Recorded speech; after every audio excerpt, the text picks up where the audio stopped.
A lot of backpack support weapons feel like they ask for too much commitment, too many downsides, and not enough payoff. But the Cremator feels different, because it gives you what a backpack support weapon is supposed to give you: more power, more range, more control, and a real reason to accept the trade-off. That is what makes the Cremator interesting. So, is it actually a backpack support weapon done right? The B-Flam 80 Cremator comes from the Entrenched Division Warbond. It's on page 3 and costs 110 medals. It is basically a heavy support flamethrower with its own massive fuel backpack.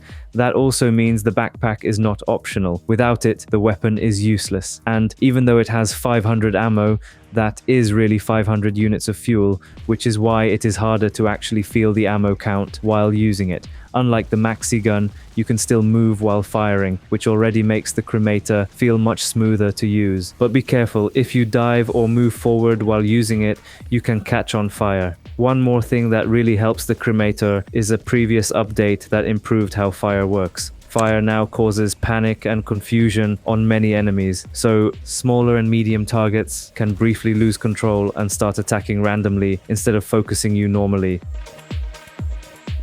The Flam 40 and the Cremator do fill a similar role, but the trade-off is very different. The Flam 40 is the simpler option. It has a 20-meter range, a 150 capacity tank, and multiple spare tanks. The Flam 40 is also more flexible in how it handles fuel, while the Cremator feels more continuous because everything feeds from one large backpack tank. So it is the more flexible flamethrower overall. The Cremator is the heavier version. It is hose-fed, comes with its own fuel backpack, and its range is roughly 25 meters, which is about 25% more than the Flam 40. It also does more damage than the Flam 40. The Flam 40 asks less from your loadout. You can combine it with great options like the Gas Dog, the Supply Pack, or the Warp Pack. The Cremator asks for your backpack slot, so the commitment is much bigger. But in return, the Cremator gives you more reach, more coverage, and more damage without any reload. Against Terminids, this is where the Cremator feels the best. The main reason is simple. Terminids are mostly melee enemies, and the Cremator is strongest at close to mid-range. So while they are running into your range, they are not shooting back at you, but you can reach them, and the fire panic effect feels very noticeable here. You can see it clearly on most small and medium enemies, and it feels especially good against chargers when they start running at you and then suddenly turn away. If you have enough time, the Cremator can kill almost anything. Bile Titans, Impalers, all of that. It is not an instant kill weapon, but if you can keep the flame on them long enough, it gets the job done. It does feel a bit weaker against the Predator strain because those enemies move faster, so you have to think more ahead with your aim. It is also surprisingly good in open areas because the fire stays on the ground for a while, but it feels best in choke points, caves, tighter paths, small gaps between rocks, places where enemies are forced to push through the fire. That is where the Cremator really starts to shine, and you can also see it in the mission stats. This thing can rack up an absurd number of kills. Against Automatons, this is where the Cremator feels the worst. And honestly, I do not really see many situations where I would want to use it here. The main problem is range. Bots fight from long distance while the Cremator only reaches about 25 meters, so a lot of the time you cannot even start damaging them before they are already shooting at you. The damage itself is still good. You can kill things like War Striders and even Hulks with it, but in practice you often get shredded before that really happens. It is good against cyborg radicals because they rush you, but if cyborgs are present, then there are Vox engines around, and that can tear you apart from range all over again. But maybe the best case for the Cremator against bots is during a bot drop if you prefer the ground and catch them as they land. But that feels more like a lab scenario than a real one, because in an actual fight, there is usually much more going on than just that one clean moment. So overall, I think the Cremator is bad against bots, and I would not really use it there. But honestly, I do not think that is a problem. Not every stratagem needs to be good everywhere. And against Terminids, the Cremator more than makes up for that weakness. Against the Illuminate, it feels more mixed.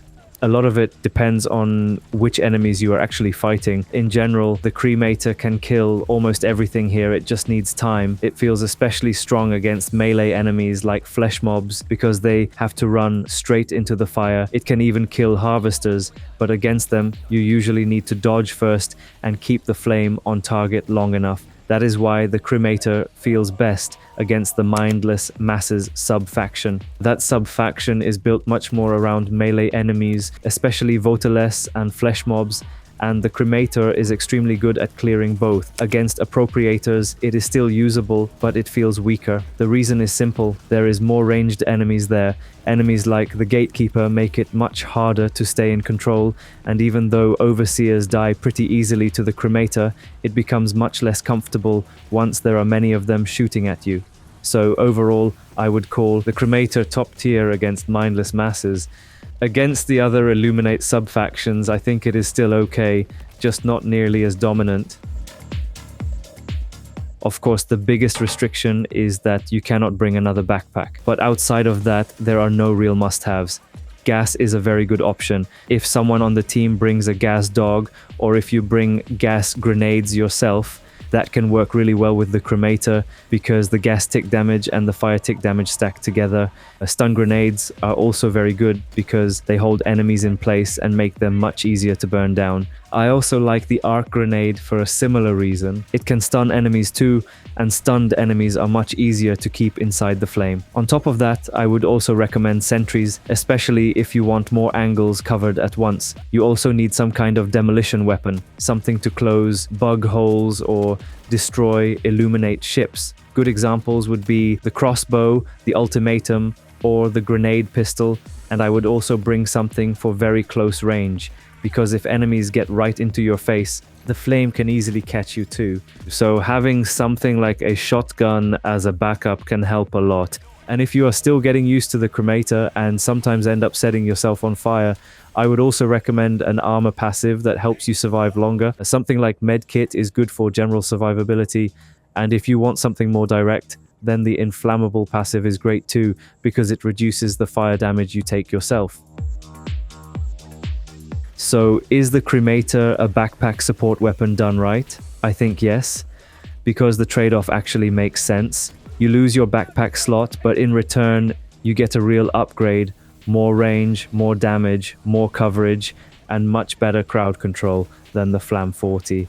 Against Terminids, it feels excellent. Against the Illuminate, it can range from okay to extremely strong, depending on the subfaction. And against Automatons, I think it is just bad. But honestly, I do not think that is a problem. Not every support weapon needs to be good against every faction. What matters more is whether the weapon feels worth the commitment where it is supposed to shine. And for me, the Cremator absolutely does. It feels like a real step up from the Flam 40, not just a bigger version of it. I think this is one of the best examples of a backpack support weapon that actually gives you enough power to justify the extra commitment. If you enjoyed the video, feel free to like, subscribe, and let me know your thoughts in the comments. And if you want to support the channel extra, you can also join as a member. There are 2 tiers, and if you want your name to appear on the support wall at the end of my videos, join the higher tier. Thanks for watching.